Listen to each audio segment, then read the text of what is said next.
गोपीजन वल्लभ गिरिवरधारी, जय राधा माधव कुंज बिहारी। गोपीजन वल्लभ गिरिवरधारी, यशोदनंदन ब्रज जन रंजना, यशोदनंदन ब्रज जन रंजना, यमुना तीरवनचारी, यमुना तीरवनचारी। हरे कृष्णा कृष्णा कृष्णा हरे हरे, हरे राम राम राम हरे हरे, हरे कृष्णा कृष्ण कृष्णा हरे हरे, हरे राम राम हरे हरे, हरे कृष्णा कृष्ण कृष्ण हरे हरे, हरे राम राम राम हरे हरे, हरे कृष्णा कृष्ण कृष्ण हरे हरे, हरे राम राम हरे हरे। जय जगन्नाथ स्वामी जय जगन्नाथ, जय बलदेवा जय सुभद्रा, राधा कृष्ण चंद्र राधा कृष्ण चंद्र, राधा कृष्ण चंद्र श्री राधे। निताय चैतन्य जय निताय चैतन्य, निताय चैतन्य जय गौर हरि, जय प्रभुपाद प्रभुपाद, जय प्रभुपाद जय Srila Prabhupada. Hare Krishna. So we'll start with prayers. ओम अज्ञानतिमिरन्धस्य ज्ञानाञ्जनशलाकया चक्षुरुन्मिलितं येन तस्मै श्रीगुरुवे नमः। श्रीचैतन्यमनोभीष्टं स्थापितं येन भूतले स्वयं रूप कदा मह्यं ददाति स्वपदान्तिकम्। वन्देऽहं श्रीगुरो श्रीयुतात्पदकमलं, श्रीगुरून् वैष्णवांश्च श्रीरूपं साग्रजातं सहगना रघुनाथान्वितं त्वं सजीवं साद्वैतं सावधूतं परिजनसहितं श्रीकृष्ण चैतन्य देवं श्रीराधा कृष्ण पादान् सहगना ललिता श्री विशाखान्वितांश्च। नमो विष्णुपादाय कृष्ण पृष्ठाय भूतले श्रीमते भक्ति वेदांत स्वामिनिति नामिने। नमस्ते सरस्वते देवे गौरवाणी प्रचारिणे, निर्विशेष शून्यवादी पाश्चात्य देश तारिणे।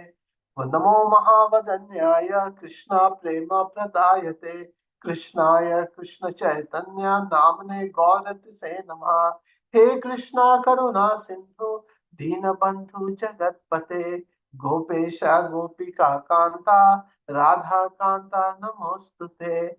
तप्त कांचन गौरांगी श्री राधे वृंदावनेश्वरी, वृषभानुसुते देवी प्रणमामि हरि प्रिये।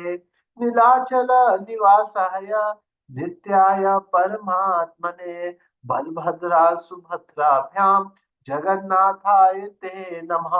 वाञ्छाकल्पतरुभ्यश्च कृपा सिन्धुभ्य एव च, पतितानां पावनेभ्यो वैष्णवेभ्यो नमो नमः। जय श्री कृष्ण चैतन्य प्रभु नित्यानंदा, श्री अद्वैत गदाधार श्रीवासादि गौर भक्त वृंदा। हरे कृष्णा कृष्ण कृष्ण हरे हरे, हरे Ram Ram Ram Hare Hare. Hare Krishna. So we will recite the words. So I'm sharing my screen. Okay. So today we are going to discuss from third canto, 31st chapter, verse number 29. सहदेहे न माने न वर्धमाने न मन्युना करोति विग्रहं कामी कामेष्व अन्ताय चात्मनः सहदेहे न माने न वर्धमाने न मन्युना करोति विग्रहं कामी कामेष्व अन्ताय चात्मनः. So we'll read the word to word meaning. Saha with dehena, the body, manena with false prestige, vardhamanena increasing, manyuna on account of anger, karoti he creates, vikraham enmity, kami the lusty person, kamisu towards other lusty people, antaya for destruction, cha and atmana of his soul. So translation. With the growth of the body, the living entity, in order to vanquish his soul, increases his false prestige and anger, and thereby creates enmity towards similar lusty people. Purport. In Bhagavad Gita, 3rd chapter, verse 36, Arjuna inquired from Krishna about the cause of a living being's lust. It is said that a living being is eternal and as such qualitatively one with the Supreme Lord. Then what is the reason he falls prey to material and commits so many sinful activities by the influence of material energy? In reply to this question, Lord Krishna said that it is lust which causes a living entity to glide down from his exalted position to the abominable condition of material existence. This lust circumstantially changes into anger. Both lust and anger stand on the platform of mode of passion. Lust is actually the product of the mode of passion, and in the absence of satisfaction of lust, the same desire transforms into anger on the platform of ignorance. When ignorance covers the soul, it is the source of its degradation to the most abominable condition of hellish life. To raise oneself from the hellish life to the highest position of spiritual understanding is to transform this lust into love of Krishna. Sri Narottam Das Thakur, a great Acharya of the Vaishnava Sampradaya, said, Kama Krishna Karma Arpane. Due to our lust, we want many things for our sense gratification, but the same lust can be transformed in a purified way so that we want everything for the satisfaction of the Supreme Personality of Godhead. Anger also can be utilized towards a person who is atheistic or who is envious of the personality of Godhead. As we have fallen into this material existence because of our lust and anger, the same two qualities can be utilized for the purpose of advancing in Krishna consciousness. And one can elevate himself again to his former pure spiritual position. Srila Rupa Goswami has therefore recommended that because in material existence we have so many objects of sense gratification which we need for the maintenance of the body, we should use all of them without attachment for the purpose of satisfying the senses of Krishna. That is actual renunciation. Hare Krishna. So this is a very very important verse as far as any serious practitioner of sadhana is concerned. So, because as Srila Prabhupada is writing in the purport that how a living entity, when he turns his face away from Krishna and when he want to enjoy within this world, so in the Srimad Bhagavatam it comes that the soul is first of all covered by multiple layers, and the first layer is the ignorance of the forgetfulness of one's true constitutional position. Because unless the soul forgets about its constitutional position, he will not be able to enjoy. Otherwise, guilt will keep haunting the living entity. That's why he's fully covered with ignorance so that he can identify himself with the matter. And he is provided with various facility to enjoy in the form of various senses and the corresponding sense object. For example, for the eye, the sense object is beautiful things to see. For the ears, the sense object is some nice soothing sound. Yeah? For the nose, it may be smell. So the living entity is provided various tools for enjoyment, in the form of the senses and the corresponding sense object. And he identifies with his senses, and he thinks that combining my particular sense with a particular sense object will give me lot of happiness. So so this is set in his system in the subtle body, and thus he the whole life, life after life, millions of life through various species. So various species facilitate a different variety of enjoyment. So maybe in a body of a polar bear, one can have a particular sense, so that he can sleep very long. He can experience that sensual pleasure of sleeping a lot. In another species, maybe it may be very voracious hunger. It may be very to the capacity to eat more and more and digest more and more, so that one can unlimitedly fulfill his desire of eating, on satisfying his stomach, satisfying his tongue, etc. Yes. So we find that Brahmand Brahmite kono bhagyavan jeev Guru Krishna prasade paye bhakti lata beej. Like that, roaming after roaming, satisfying. So this lust, Krishna explains, it burns the heart, and there is no satiation to this lust. Uh, Adding one sense object to this fire of lust, it seems that it is specified for some time. Just like in a when we do yajna, in a yajna, when the fire is burning, sometimes we put a lot of wood on it. So it feels that maybe the fire is satiated, but that it takes help of the wood and it burns with even more intensity. So that is what the lust does. So the living entity in varieties of way, in varieties of species, with a variety of sense object, in a variety of different manner, he tried to somehow fulfill his lust, birth after birth after birth after birth. And satisfying this lust is sometimes compared to a person roaming in a desert, in a hot desert. While moving in the hot desert, he's feeling thirsty. He wants something. And what he gets is few drops of water. He drinks a few drops of water and he feels that, oh, this is a satisfaction. But a person moving in a hot desert, can he ever be satisfied with few drops of water? As soon as he drinks few drops of water, immediately comes, I want more few drops of water. And then he again moves here and there. Maybe at that place I can get. He goes there again. Little drops of water is available, and he drinks that, and he again chases like that. In this whole ocean of samsara, the living entity is hopping from one place to another with a great hope of satiating his lust. Yes. And Srila Prabhupada here explains that such a person can never be happy.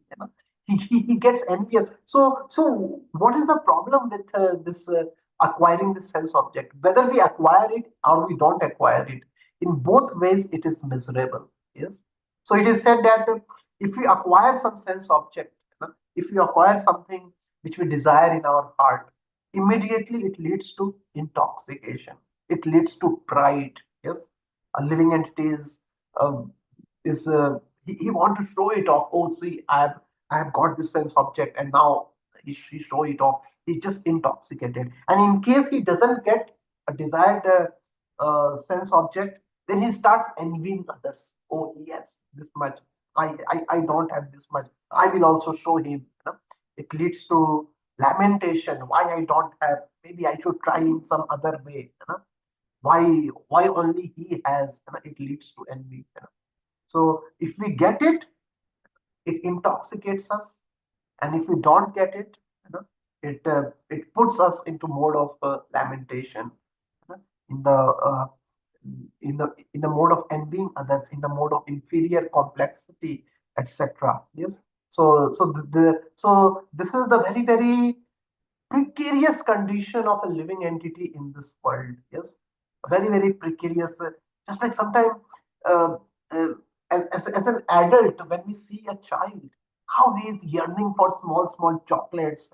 He starts fighting with his fellow brother or sister for little, little toy. Oh, he has broken my toy. Mama, you gave her the one chocolate, sorry, two chocolates, and you are giving me only one chocolate. He is having this, I also want this. So we we feel very precarious about that child. What is this petty child is just crying for petty, petty things? What a small intelligence is it? But as an adult, we are also doing the same thing.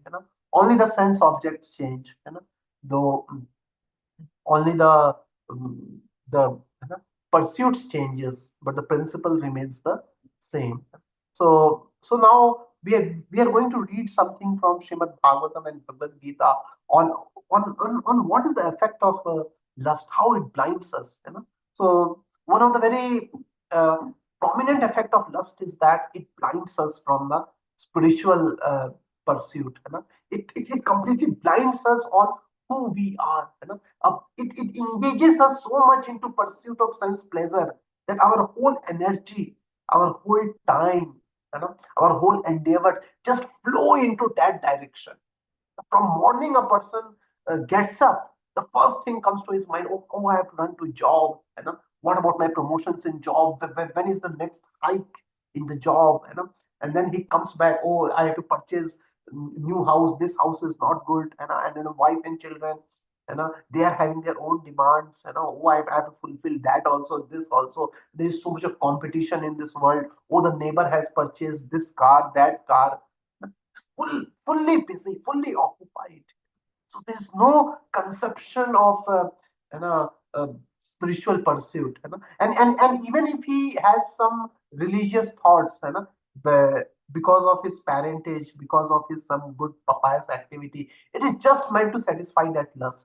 Dharma moksha, dharma, artha, kama. So he's revolved into that. He even if he does the dharma, the goal is to so that it can facilitate my karma. So so that karma is in the center. And even if it takes to the religious, so-called religion, that it just revolves around that lust. How to do a particular type of religion so that my lust can be pacified, satisfied to the maximum extent. So how the lust fully blinds us. Yes? So we will see some of the Shastric explanations on this. So I am reading from Bhagavad Gita. So this is Srimad Bhagavad Gita. Bhogaishwarya prasaktanam daya prita chetasam vivasayatmika buddhi samadhau na vidyate. So as a sadhaka, uh, though we by the mercy of Sri Chaitanya Mahaprabhu, by mercy of our Guru, it has entered our that spiritual knowledge has entered our heart. But till the time that burning lust is there, what is the effect of that? Bhog Aishwarya Prasaktanam Daya Aprita Chetasam. That fully bewildered, that Chet, Aprita Cheta. Srila Prabhupada is saying bewildered in mind. Yes, he's fully bewildered in mind. Yes, and what happened by Vyavasayatmika Buddhi? His Buddhi doesn't get fixed. Samadho na vidyate. Such a person can never go in Samadhi. Such a person, because the the core of the heart is occupied by lust, and that lust burns him.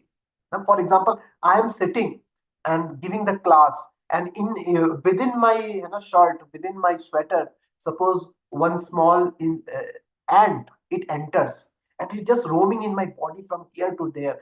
Can I be peaceful? Can I focus on giving the class properly? My whole attention will be, "Hey, what is this roaming within my shirt? Why it is troubling me so much?" Similar is the condition with the material desire or lust. It just burns the heart. It keeps us completely unsteady. It keeps pulling us in one direction.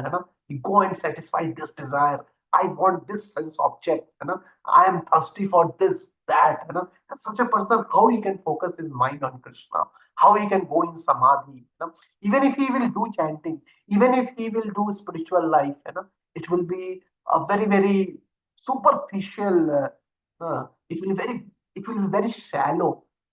There will not be quality to it. And Kunti Maharani very graphically. So this is the prayers of Kunti Maharani from first canto, 8th chapter.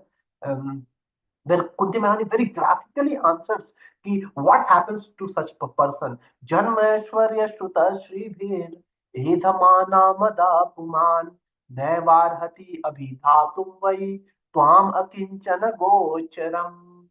So such a person who is too much excited about four things. What are they? Janma, Aishwarya, Shruta, and Shribhi, who is very much excited. Oh, I have a great parentage. I belong to this kula. I am a Brahman. I am I am a Tata Birla. All these things. Janma, Aishwarya, rich. He's very excited about money. Shruta, he's very excited about high education. Oh, I have PhD. So many people will respect me. I know this, which nobody else know. And Srivi, beauty. Oh, I'm looking so beautiful. The whole everybody's eye is on me. How should I put my hair? How should I put my shirt so that I catch everybody's attention? Somebody is very excited about these pursuits. Somebody heart is very preoccupied by this conception. What happens? Mother. So Kunti Maharaj is using mother, and Srila Prabhupada translates mother as intoxication. He's intoxicated, mother puma. And nevar hati abhidhatum twam, and he cannot approach you. And Srila Prabhupada in the purport, he so beautiful says that such a person, he becomes artificially, so I am just highlighting it. Such a person who's artificially pumped up by such so consequently, person are incapable of uttering the holy name of the Lord by addressing him feelingly. Such a person can never feelingly say, "Oh Krishna, oh Govinda." He can never. So he can never feelingly call out the holy name, because feelings involve feelings involve heart, and heart can be occupied by only one thing. Yes, suppose somebody is having some extramarital affair. He will not be able to focus much on his home. In his home, when he meets his wife, it will be very superficial interaction, because his heart is completely captured by the extramarital affairs. Similarly, when we are in Krishna consciousness, you know, so we are also having extramarital affair with sense objects. Though we are trying, we are trying, we are trying to be having a kind of formal relationship with Krishna. Oh, I am the servant of Krishna. We are intellectually convinced, but somewhere there is extramarital affair going with sense object, which keeps pulling us. And that's why heart means one. Heart can never be given to two people in this world. At one time, any one thing will occupy our heart, and that heart is occupied by lust, by sense object, the taste of the sense object. So how can such a person feelingly call out, "Hey Krishna, hey Govinda"? Even if he will call out, Krishna, even if he chants 16 rounds, that 16 rounds will be just either it will be just from mouth, at max it will go to the mental platform, where one may be little attentive. Okay, Hare Krishna. But the heart is longing. When will this chanting get over? And I will chase after those pursuits, the most desirable pursuit in my heart, which has occupied my heart. Yes. So that's why Srila Prabhupada says that somebody's heart is preoccupied by Janma. If he's very excited, if he finds lot of meaning, if he finds a, a lot of hope into Janma, Aishwarya, and Shruta, such a person can never feelingly call out Krishna, within from heart. It will be either lip dip or at max mind dip. It will just be at the mental or intellectual platform, but it will never touch the chitta. It will never touch the soul. Yes. So that's the precarious condition we fall into when we enter into this loop of lust. Yes. And that's why we will. So this I am reading from first canto, 10th chapter, verse number 23. Yes. So here also Srila Prabhupada gives a very brilliant purport to what we are discussing. Sava ayam yad padma atra suryo jitendriya nirjita matar matari ishvana pashyanti bhakti utkalita balatmana Nanva esha satvam parimas sutum arhati.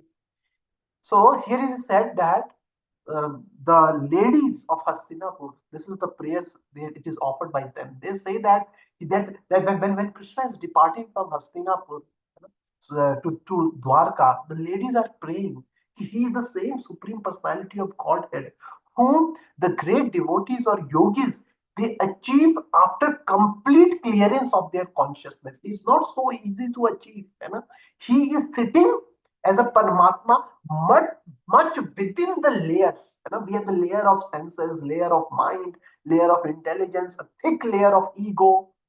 So Paramatma or Krishna or any spiritual Satchit Ananda, it is lying much, much deep within it. And when there is a tarang of lust, when there is a disturbance of lust in all those layers, how can a person penetrate those layers and reach to the supreme personality of Godhead or to reach to his own constitutional position? It's very difficult. And that's why here Srila Prabhupada says rigid devotional service. Yes. Here is the same Supreme Personality of Godhead whose transcendental form is experienced by great devotees who are completely cleansed of material consciousness by dint of rigid devotional service and full control of life and senses. And that is the only way to purify existence. Yes.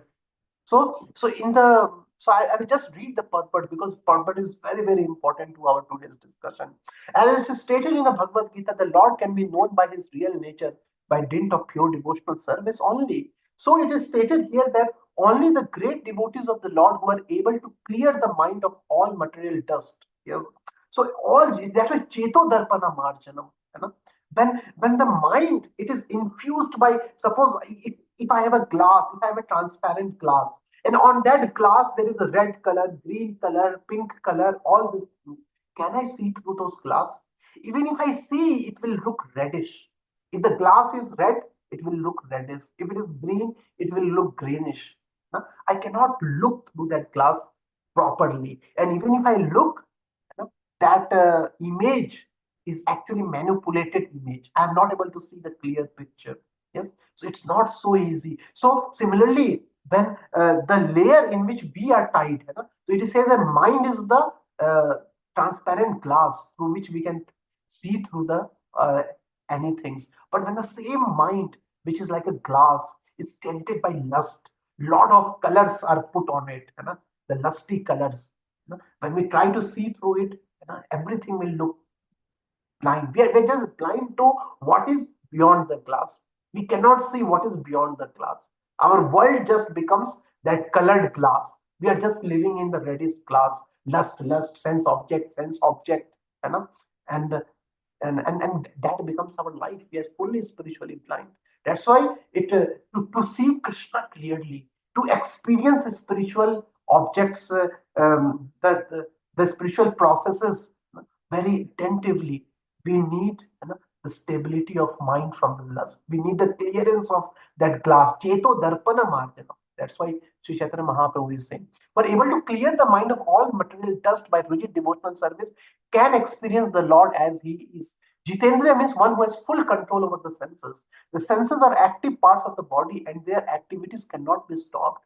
The artificial means of the yogic process to make the senses inactive has proved to be abject failure. So this is very powerful. It's not so easy. Though we are discussing that we have to be away from it, and we have to get rid of it. But Srila Prabhupada is saying the artificial means of the yogic process to make the senses inactive has proved to be abject failure. Abject means like a very to the high degree, it's a big failure.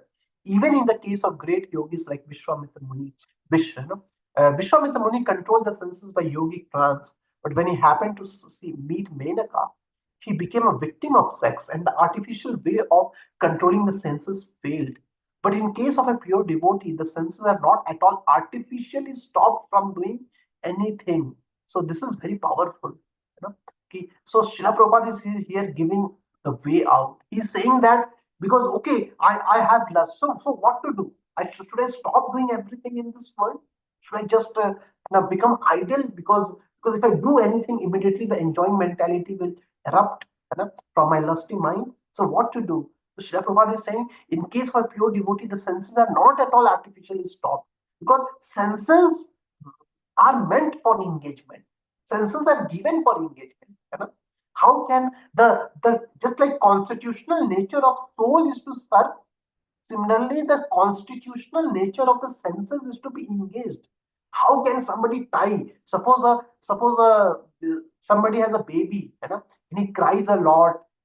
The mother is very frustrated, and she just tie him out. He just put a sticker on his mouth so that he doesn't cry. He just put something on the baby's eyes so that he cannot see the things. So that doesn't work out. But they are given the different good engagements. When the senses are engaged in a more attractive activities, there's no chance of their being attracted by any inferior engagement. In the Bhagavad Gita, it is said that the senses can be controlled only by better engagement. The senses can be controlled only by better engagements. The devotional service necessitates purifying the senses or engaging them in the activities of devotional service. Devotional service is not in action. Anything done in the service of the Lord becomes at once purified of its material nature. So beautiful purport, Srila Prabhupada is saying. The senses actually were meant for engagement, but senses are currently tainted with lust, and that's why they run after the sense object. So here, now we are going to the next part of the lecture. I'm going to focus on how to get out of it. We know the consequence of it. It's very bad. We know that we are very badly affected by it. We know that we are fully covered by it, and and yes, it really disturbs our spiritual life. That samadhi doesn't comes. That true spiritual experience to the heart, it doesn't comes. The lust blocks it. The attraction to sense objects fully spoils the spiritual pursuit. So how to get rid of it? So the next, so I'm going to discuss three-step solution total. So our acharyas, they have given us three-step solution to get rid of it. Yes. So the first one is that at the practical level. So we know that there are some things which are really prohibited, which is really very detrimental for our spiritual life. That we have to somehow get rid of it. That we have to stop it. There is no compromise with that. So that's why Srila Prabhupada gave us the four regulative principles. That is meat eating, no meat eating, no intoxication, no gambling, and no illicit sex. So there are some things which which need to be cut off, and we need to take that step if we are really spiritually serious. There's no compromise with them because they truly transfer a lot of dirt into our heart.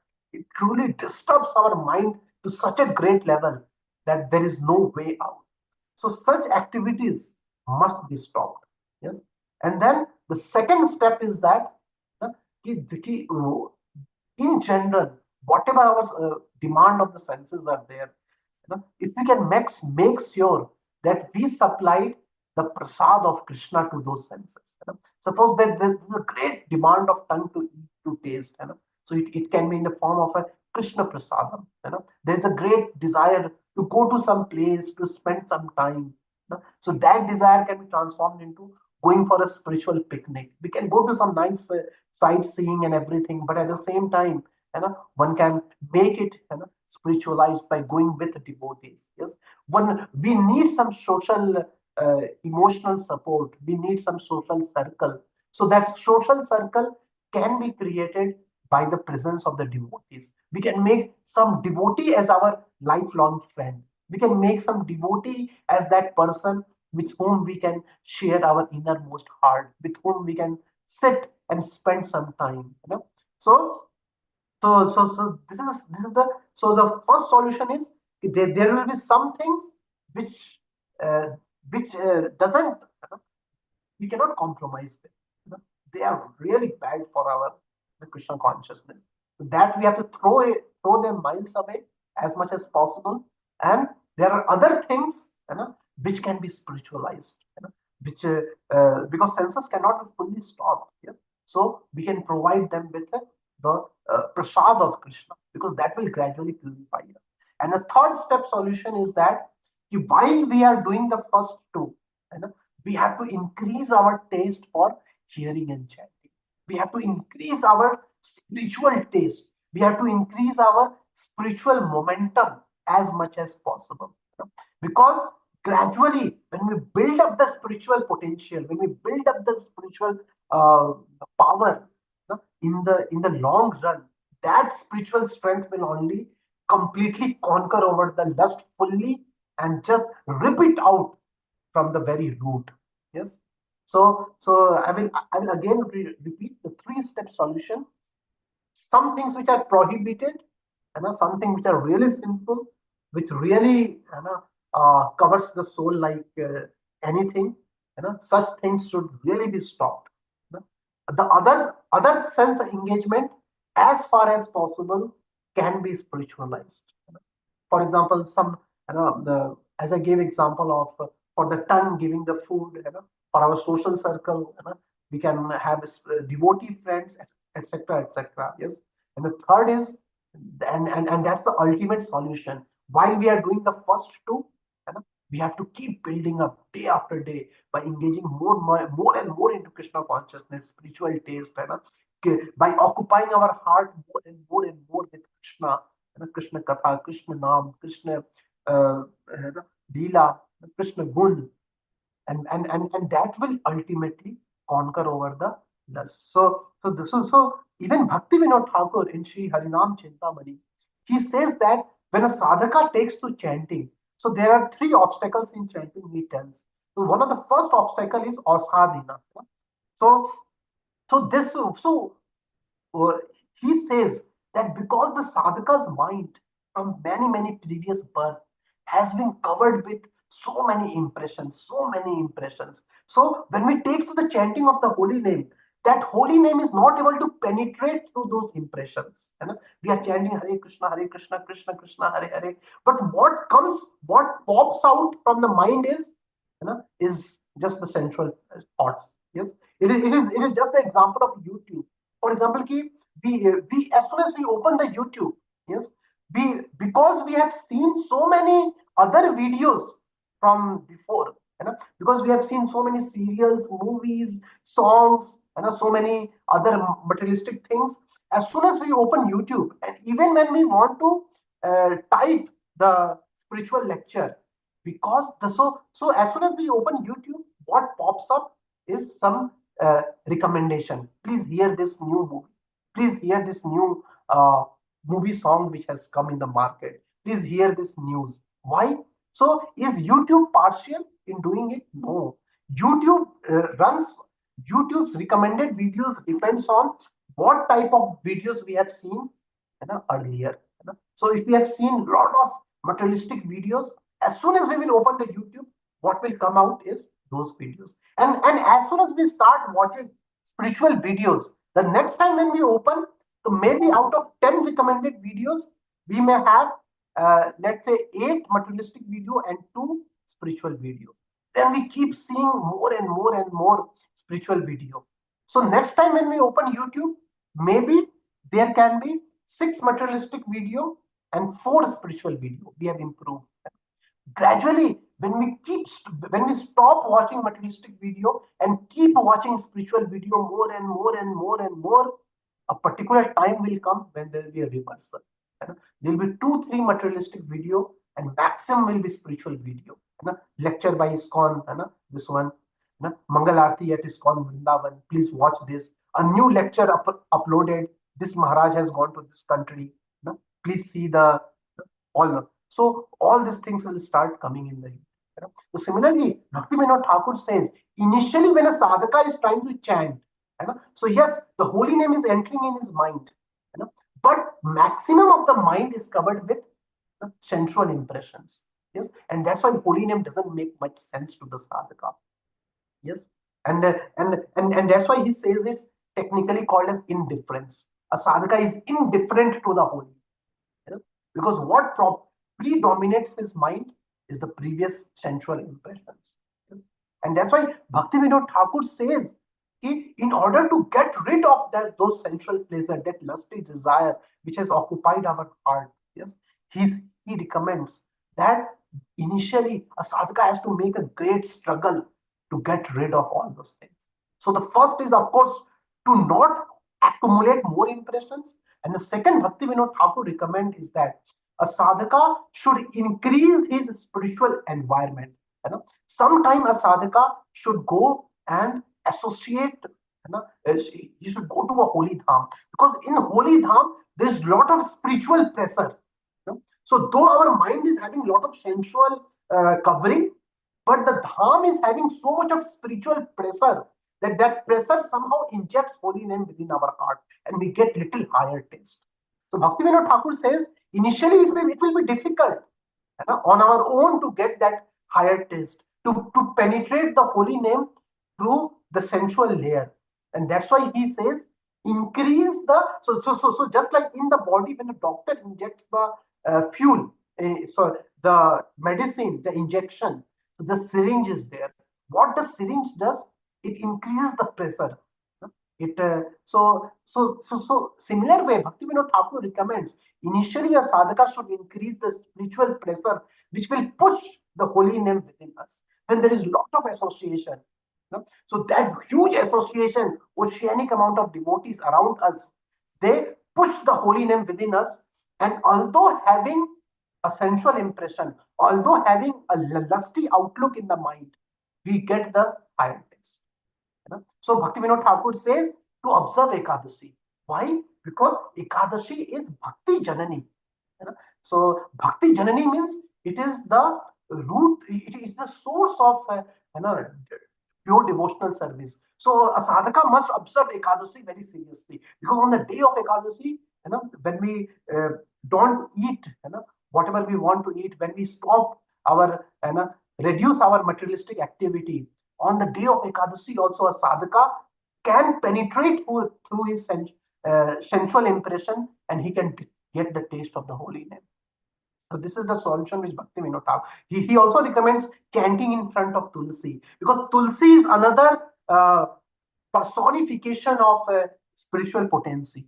So chanting in front of Tulsi also can inject the holy name through the covering of our mind and senses. Yes? So Bhakti Vinod Thakur says, and once we start getting that taste, it will start predominating our heart, and gradually the sensual impression will gradually start going in background.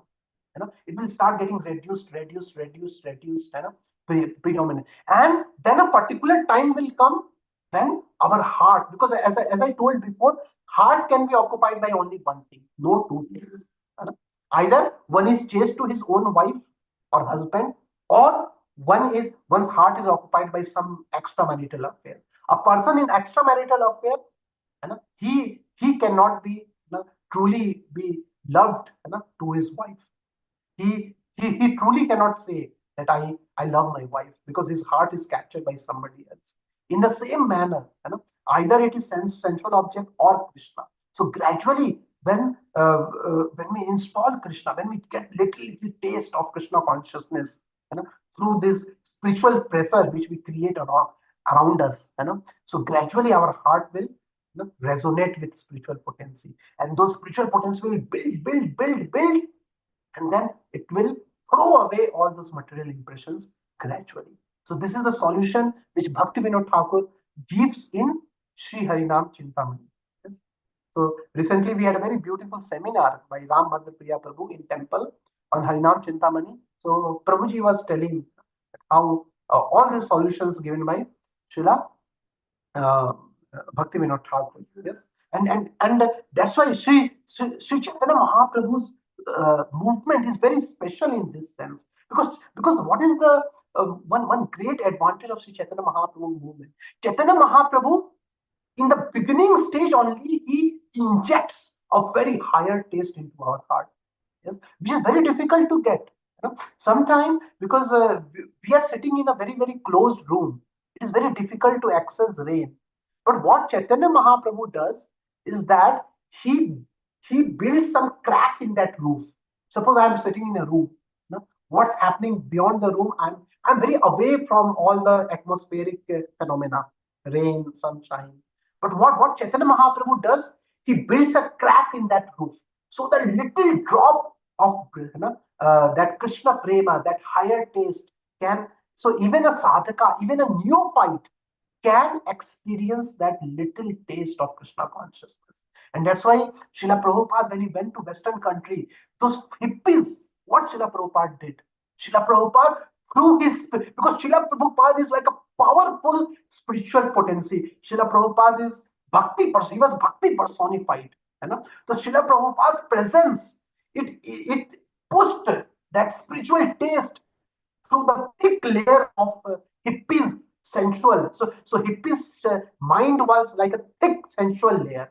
A lot of colors of lust, colors of sensual impressions were there. But Srila Prabhupada, through his power, he just shoot that little drop of spiritual taste into the heart of the hippies, and hippies came to know, oh, this is a higher taste. So although they were not completely cleansed of their material contamination, although they were carrying loads and loads of anarthas, but still, even in that neophyte state, because of the mercy of Sri Chaitanya Mahaprabhu, because of the mercy of Srila Prabhupada, who is the most beloved representative of Sri Chaitanya Mahaprabhu, they got little higher taste in that beginning stage also.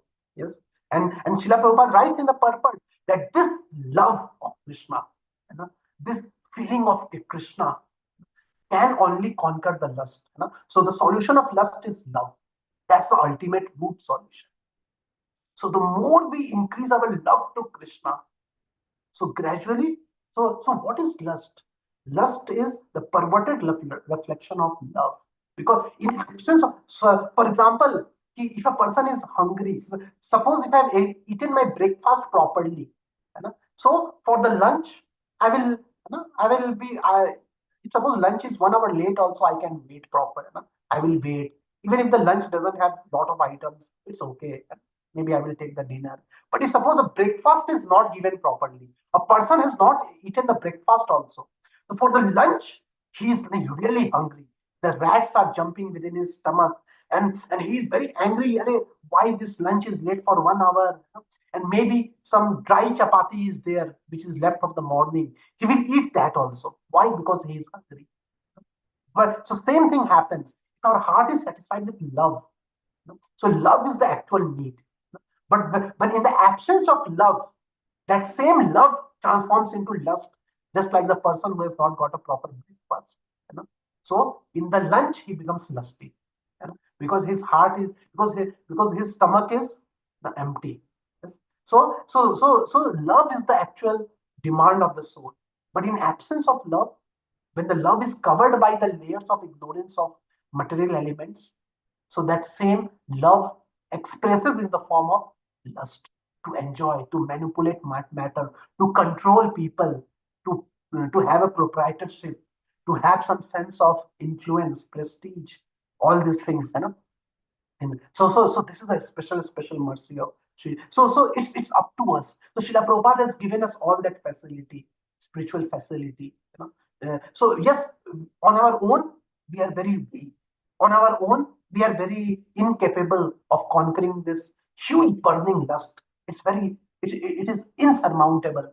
Yes, but but Srila Prabhupada has given us the facility. So it is us to reach out to that facility. It is us to make that attempt. Okay, today I will go to temple. Today I will go to yatra. I will take more and more.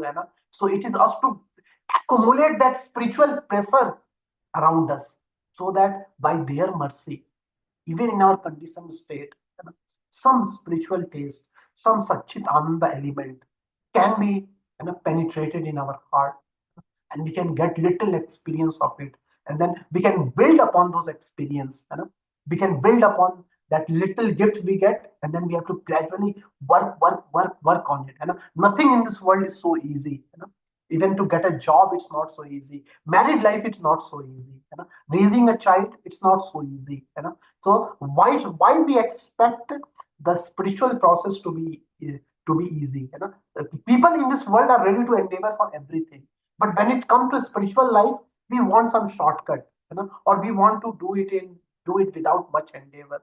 Just like everything in this world requires a lot of endeavor, even for spiritual part, Chaitanya Mahaprabhu is looking for that little endeavor, that little step from our side, and the facility Prabhupada has given in the form of ISKCON, in the form of devotee association, where we can go and there's a facility to completely get rid of this dust, by the inflow of love of Godhead, by the flood of love of Godhead, which can fully occupy our heart, kicking out the lusty desire far, far away. But yes, it's a process and it requires a great amount of sincerity, as told by Bhakti Vinod Thakur. So, in the end, we will see something from Chaitanya Charitamrita because we are discussing the mercy of Sri Chaitanya Mahaprabhu. So, how can we uh, end our discussion without discussing something from Chaitanya Charitamrita? So, Lord Chaitanya Mahaprabhu, he went to South India Yatra, and in the South India Yatra, Chaitanya Mahaprabhu was showing his very extraordinary potency, his extraordinary mercy, whomever he was meeting, just by his presence, just by his strong spiritual pressure, he was injecting the holy name right through the sensual air, so ears, penetrating through sensual mind, sensual ego, everything into the heart of the people, giving them higher taste, transforming them. Like that, he reached to Kurma Brahman's house, Kurma Kshetra. So Kurma Kshetra is a place where Krishna's incarnation, Kurma Dev, deity is there.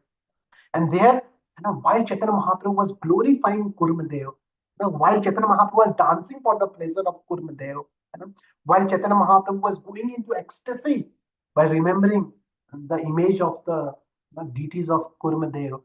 So there, when Brahman saw Chaitanya Mahaprabhu, his name is given as Kurma Brahman, and he was very much attracted by this sannyasi. He brought him in his house, he served him, he heard Krishna Katha from him. He heard his instruction. But when Chaitanya Mahaprabhu was going, that Brahman was lamenting. Oh Gosai, please don't go away. Please take me also with you. I'm fed up with this material world. This, I'm this material world simply creates misery. It simply separates us away from tasting the holy name. Please take me with you. At that time, he says, Kripa kara Prabhu more, ya tomar sanga, sahite na pari dukha, visaya taranga. The Brahman begged Lord Chaitanya Mahaprabhu, my dear Lord, kindly show me favor and let me go with you. I can no longer tolerate the waves of misery. So then let's see what Chaitanya Mahaprabhu says.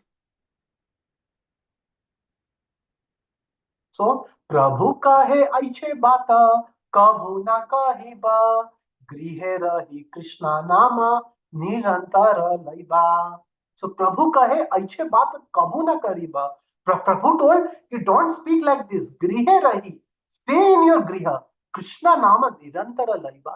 Please take Krishna nama. Better to remain at home and chant the holy name of Krishna always. So Chaitanya Mahaprabhu doesn't give the solution to renounce the world or renounce the sense object. Rather, this what solution he gives, because Chaitanya Mahaprabhu says, even in the forest, the sense objects may catch you. So that's not the solution to artificially renounce. So what the solution he gives? Yare dekha tare kaha Krishna upadesh, amar agya guru haya tara ei des. Instruct everyone to follow the order of Lord Chaitanya Mahaprabhu. They are given in Bhagavad Gita and Srimad Bhagavatam. In this way, become a spiritual master and try to liberate everyone. So he says that stay in your home. Kabhu na badhibe tomar visaya taranga munara piye thai pabe mora sanga. In this way, if you live your life anointed with the holy name, if you surround your life with holy name, if in your life you give the highest priority to the holy name, है ना? And by getting the mercy of the holy, little mercy of holy name, in order to preach others, है ना? So when you make your life centered around holy name, है ना? When you direct your energy how to chant holy name very nicely, है ना? So that time it will not catch. So this holy name is the great mercy of Sri Chaitanya Mahaprabhu. This holy name is so merciful, so powerful, that this word Hare Krishna and Rama, है ना, they are incarnation of Kali Kale Naam Rupe Krishna Avatar. By carefully chanting it every day, है ना, these holy names can gradually occupy our heart. Gradually, all the lusty desires, है ना, will start going in background. And once this whole, and once as our chanting becomes more and more pure, as our chanting becomes more and more offenseless, you know, it will start injecting the bhava, the prema towards Krishna, you know, and at that time the heart will fully be occupied by Krishna, and it will no longer have any extramarital affair with sense objects of this world. So with this, we would like to end our session because we have already reached to 9 o'clock, with a prayer to our Acharya that whatever facility is already given.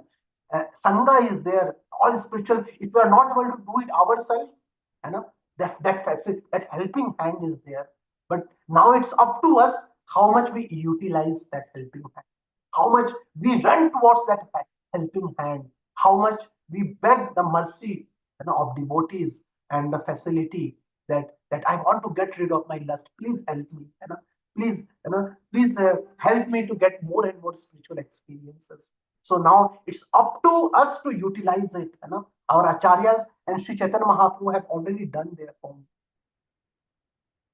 Hare Krishna, Krishna Krishna, Hare Hare, Hare Rama, Rama Rama, Hare Hare.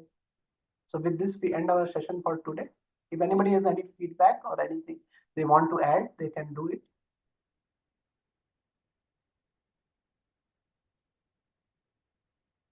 Okay. So there are no comments. We would like to end our session for today. ग्रंथराज Shrimad Bhagavatam की जय.